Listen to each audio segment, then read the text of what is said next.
राधे राधे दोस्तों, कैसे आप सब दोस्तों। हमारे YouTube चैनल पर आपका स्वागत है।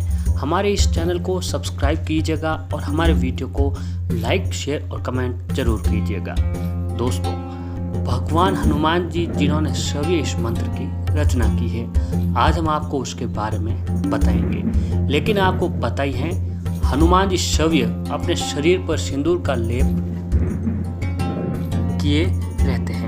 क्या आपको पता है कि इसका कारण क्या है? शायद बहुत ही कम लोग जानते होंगे कि एक दिन हनुमान ने सीता माता से पूछा कि वो मांग में सिंदूर क्यों लगाती हैं। तब सीता माता ने जवाब दिया कि ऐसा श्री राम जी की दीर्घायु एवं स्वस्थ जीवन के लिए करती है। साथ ही ऐसा करने से राम जी उन पर प्रसन्न होते हैं और उनका प्रेम अमर रहता है। तो फिर क्या हुआ दोस्तों?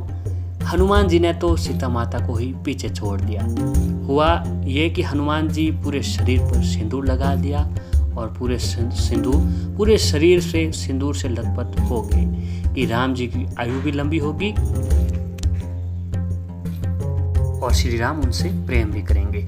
वैसे तो हम माने तो सीता यानी आत्मा, और जो व्यक्ति इस मोह माया में फंस जाता है वो फिर राम जी को कैसे पाएगा।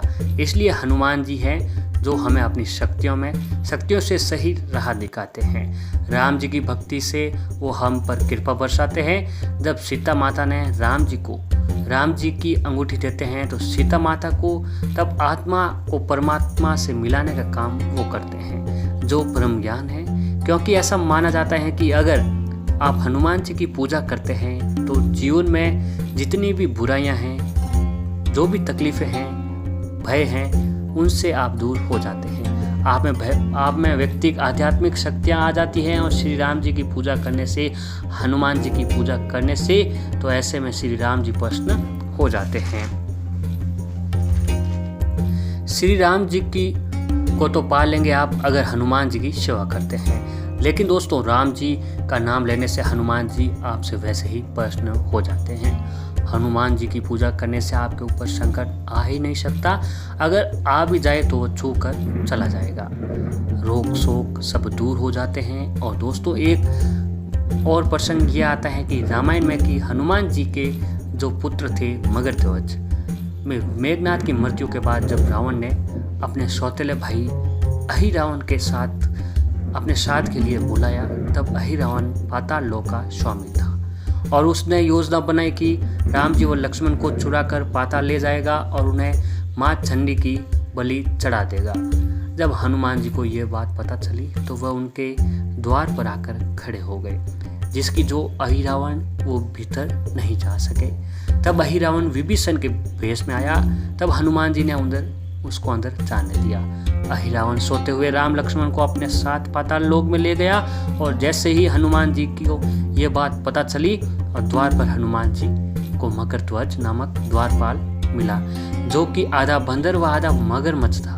उसने हनुमान जी से कहा यदि उसके वो पिता है फिर भी वह पराजित नहीं करा देते जब तक उन्हें भीतर नहीं जाने देंगे। तब हनुमान जी कहते हैं कि उनका कोई पुत्र ही नहीं है।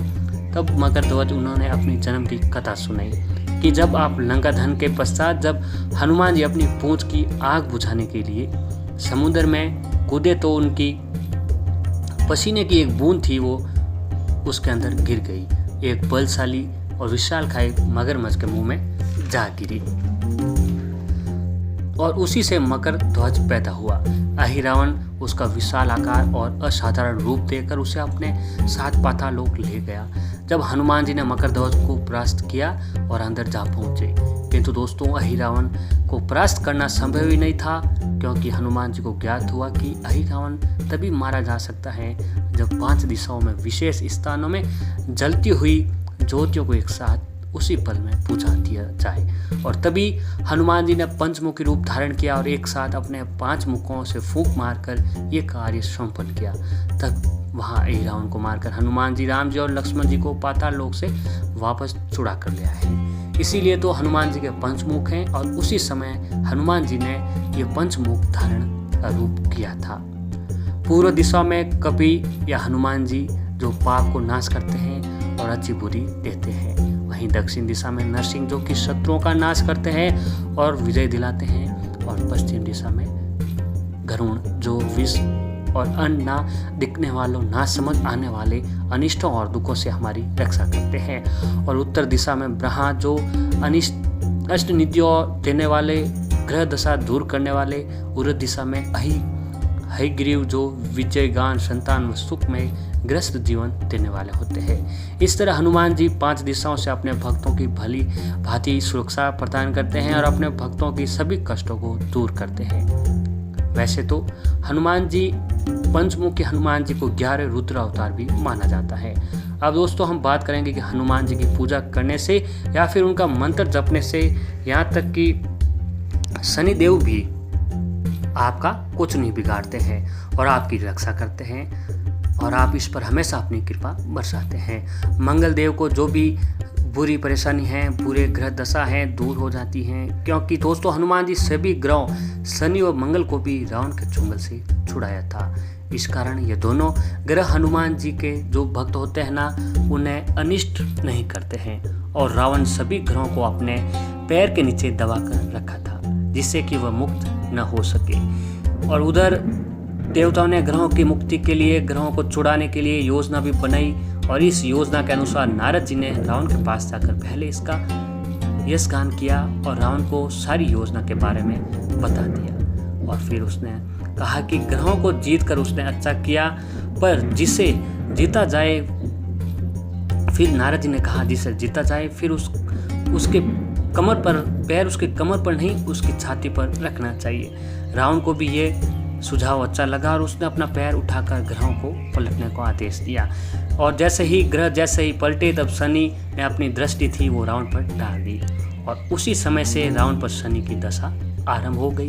जब रावण को समझ आया कि नारद ने इतना बड़ा खेल गए तो और उन्हें बहुत ही क्रोध आया और रावण ने शनि को एक शिवलिंग के ऊपर इस प्रकार बांध दिया कि वो बिना शिवलिंग पर पैर रखे भाग नहीं सकता था। वो जानता था कि शनि शिव के भक्त और उनके शिष्य होने के कारण कभी भी शिवलिंग पर पैर नहीं रखेंगे, पर उसकी शनि दशा आरंभ हो चुकी थी। हनुमान जी सीता को खोजते हुए लंका पहुंच गए। तब शनि ने हनुमान जी से प्रार्थना की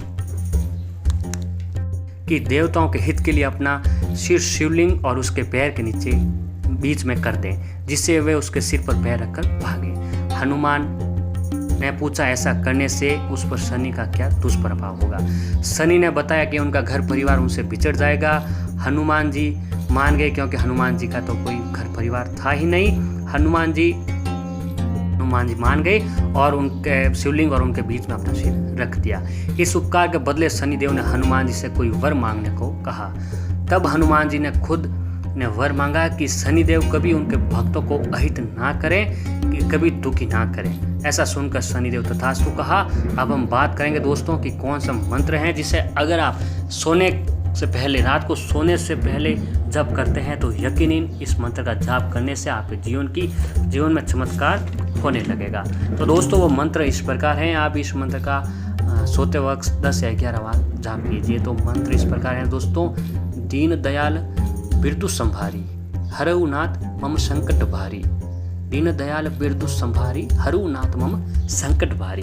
दोस्तों अगर आप भी इस मंत्र का जाप करना है तो सोने से पहले यानी आपको इस मंत्र का जाप करना है।